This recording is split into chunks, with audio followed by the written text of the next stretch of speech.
Muthenya thutha wa ũrĩa ũngĩ arĩmi a mũcere maroka mĩgũnda-inĩ yao kũharĩria mũcere marĩ na itanya rĩa kũgetha na kũũtwara thoko-inĩ hatarĩ mũhĩnga o wothe.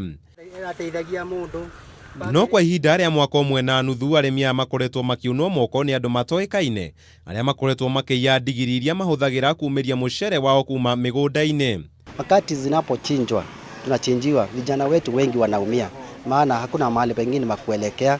Sasa tukaona tukanunua kigari ya punda na tukachanga, tukanunua punda moja, huyu mwingine wa pili. Sasa tukachanga tena tukanunua punda huyu mwingine, hata hatunja lipa ndeni yote ya hii punda. Tunafanyanga nayo kazi ya mzele, kubeba mauti ya mzele. Sasa hatuna kitu ya kutusaidia.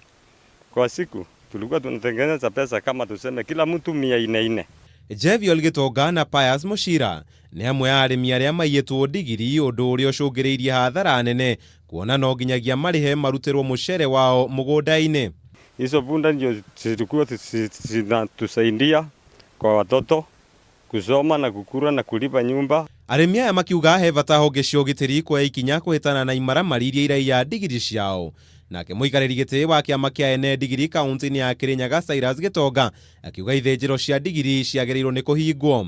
Hizi punda tunaendanga nazo hata usiku kubeba mauti ya mzele, njuu masini ikisaga mzele ndio tunatoanga hiyo mauti tunaenda nayo. Hii imeletwa na serikali kwa sababu baada ya serikali kuleta vichinjio na kupeana license katika vichinjio vile, huo uhalifu ndio ulianza. Kitambo kile hakukuwa na uhalifu kama huo. Maya makĩhanĩka ona thengia wa kĩama gĩkĩ gũkorwo gĩkĩharĩria magongona ma gũthomithia mbeũ njĩthĩ njĩra cia kwĩmathĩra ũboco wao makĩhũthĩra ndigiri, amu gũkoretwo gũgĩkũywo nĩo makoretwo magĩtabania ũici ũcio.